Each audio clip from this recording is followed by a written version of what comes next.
ಗಾಜಾದಲ್ಲಿ Israel ನಡೆಸ್ತಾ ಇರುವ ಜನಾಂಗ ಹತ್ಯೆಯ ಕುರಿತು ತಾರತಮ್ಯದ ವರದಿಯನ್ನ ಪ್ರಕಟ ಮಾಡಿದೆ ಎಂದು ಆರೋಪ ಮಾಡಿ ಅಮೆರಿಕದ ನ್ಯೂಯಾರ್ಕ್ ಟೈಮ್ಸ್ ಪತ್ರಿಕೆಯನ್ನ ಬಹಿಷ್ಕಾರ ಮಾಡೋಕೆ 150ಕ್ಕಿಂತಲೂ ಹೆಚ್ಚು ಬರಹಗಾರರು ತೀರ್ಮಾನ ಮಾಡಿದ್ದಾರೆ.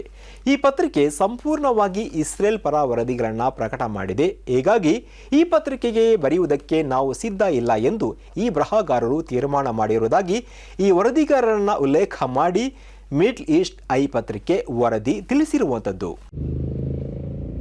ಫೆಲಿಸ್ತೀನ್ ವಿರೋಧಿ ನಿಲುವನ್ನ ಮರಳಿ ಪರಿಶೀಲನೆಗೆ ಒಡ್ಡಬೇಕು ಮತ್ತು ಫೆಲಿಸ್ತೀನ್ ವಿಷಯವನ್ನ ವರದಿ ಮಾಡಲು ಹೊಸ ಎಡಿಟೋರಿಯಲ್ ಮಾನದಂಡವನ್ನ ತಯಾರುಗೊಳಿಸಬೇಕು ಎಂದು ಈ ಬರಹಗಾರರು ನ್ಯೂಯಾರ್ಕ್ ಟೈಮ್ಸ್ ಮ್ಯಾನೇಜ್ಮೆಂಟ್ ಅನ್ನು ಆಗ್ರಹಿಸಿದ್ದಾರೆ.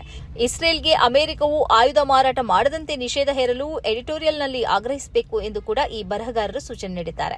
ನ್ಯೂಯಾರ್ಕ್ ಟೈಮ್ಸ್ ತನ್ನ ತಾರತಮ್ಯದಿಂದ ಕೂಡಿದ ವರದಿಯ ಹೊಣೆಗಾರಿಕೆಯನ್ನು ವಹಿಸಿಕೊಳ್ಳಬೇಕು ಮತ್ತು ಇಸ್ರೇಲ್ ಮತ್ತು ಅಮೆರಿಕ ಜಂಟಿಯಾಗಿ ನಡೆಸಿದ ಆಕ್ರಮಣದ ಸತ್ಯವನ್ನ ವರದಿ ಮಾಡಬೇಕು.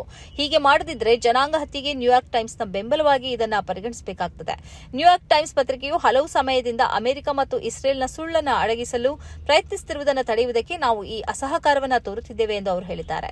ರೀಮಾ ಹಸನ್, ಚೆಲ್ಸಿ ಮ್ಯಾನಿಂಗ್, ರಾಶಿದಾ ತಲಾಯ್ಬ್, ಸಾಲಿ ರೂನಿ, Elia Sulaiman, Greta Thunberg, Dev ಸಿರಿನ್ ಮುಂತಾದವರು ಬಹಿಷ್ಕಾರ ಹೇರಿದವರಲ್ಲಿ ಸೇರಿದ್ದಾರೆ.